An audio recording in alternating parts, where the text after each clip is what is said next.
Hi there, Alfonso. So you decided to write another essay for us. Great job. Let's see what you did here. Okay, this one is the tricky line graph with the rainfall. That's what you said. The line graph shows the quantity of rain in millimeters in 3 different countries, England, Scotland, and Wales, in 2018.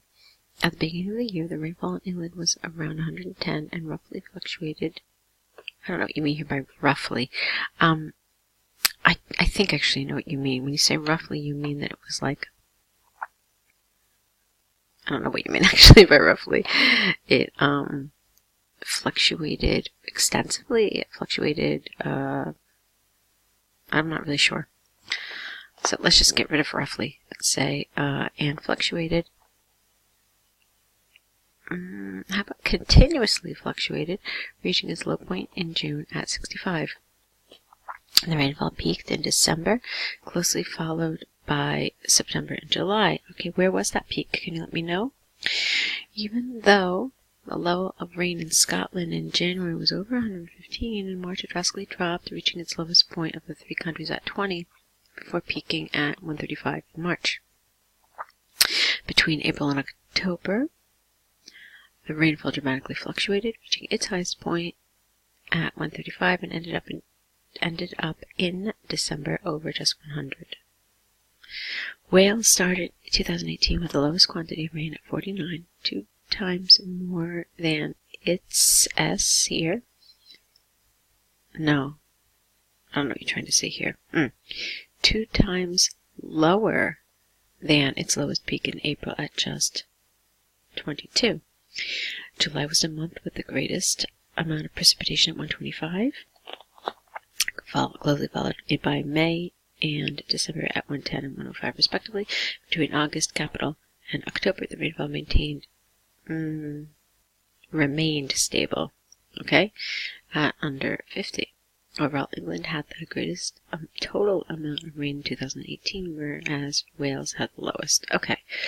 I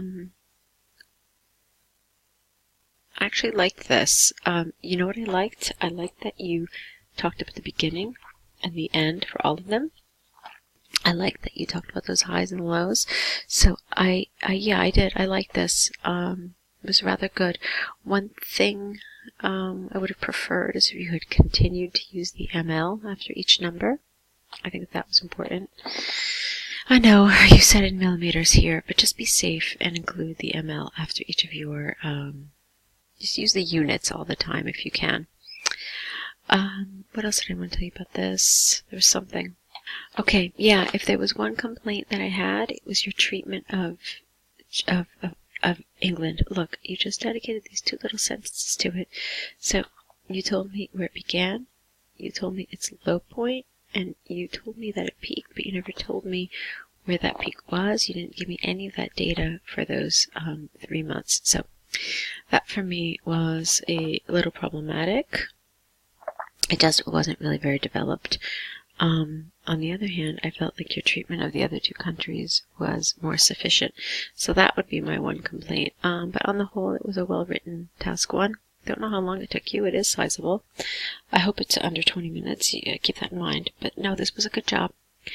Yeah, nice work. Let's take a look at your other one. Okay, getting married in your 30s. Lovely. Experts throughout both the developing and developed world have debated whether getting ing married and giving ing birth in... Yeah, this is awkward. A lot of people don't know how to write this. They try to rephrase it, but really, this is one of the few ways where you can express this in your 30s. So, whether getting married and giving birth in ones, you could have said ones with an apostrophe S, 30s, is better for the development of the family or not. I strongly think that it is much more beneficial. This essay will argue that getting married and having children at the age of 30 and even later, careful, 1T, has, not have, because the thing here is getting married and having, no, yeah, use has because they're lumping this together as one thing.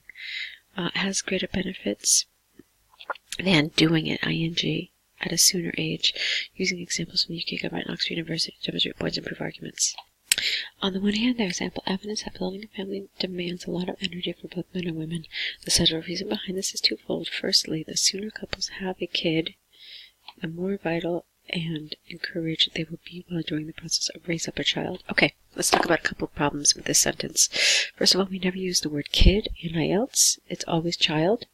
It's just too informal, so avoid it, avoid it. Then there are some grammar and lexical problems here. You don't want the word vital. It's incorrect here.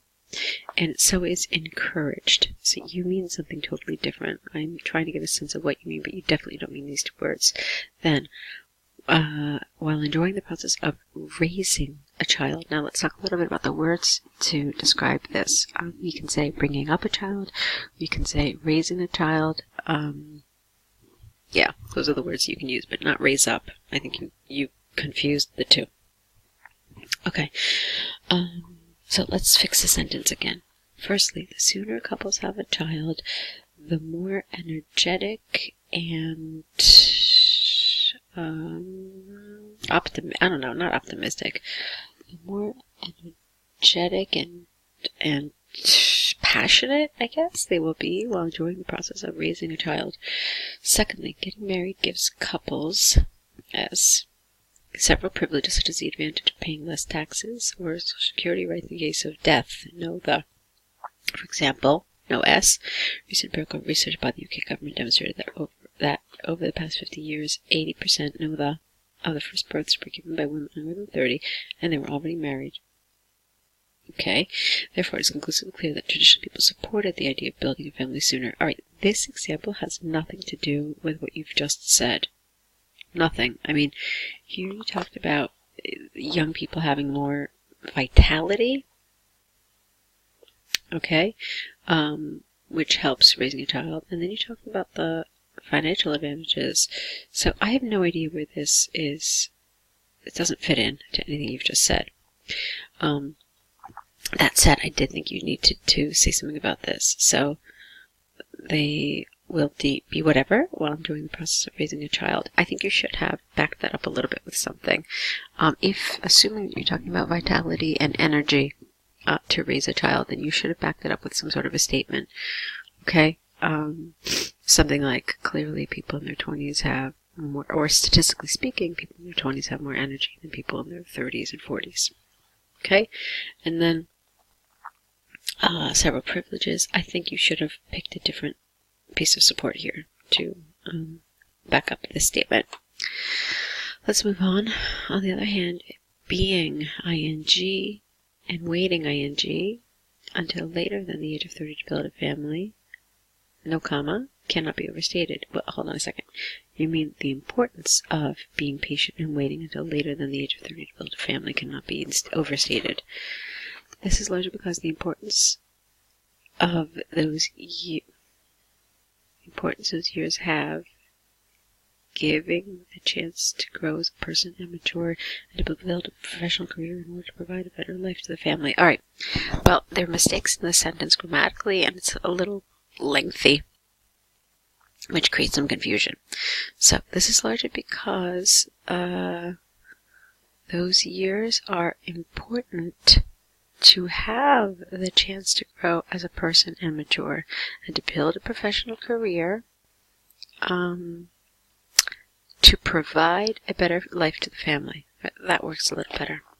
For example, an extensive study by Oxford University, capital U, showed that 68% of people who had their first child after the age of 30 reached executive positions, whereas just 12% of people that had their first child sooner than their 30s filled those positions. Thus, it is possible to state beyond doubt that the later couples have a child, the more resources they have in order to succeed as a family.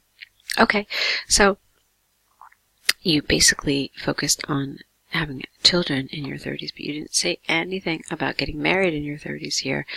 And no, it's not implied that, well, if I'm talking about having children after 30, then obviously I'm talking about being married as well. Yeah, but it doesn't work like that, because you could presumably get married in your 20s and just wait until your 30s to have children. Okay, but you're also supposed to talk about getting married in your 30s. So this is what's missing for me here.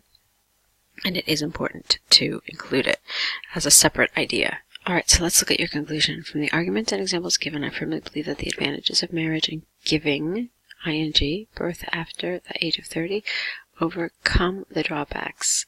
You don't want the word overcome here. You want,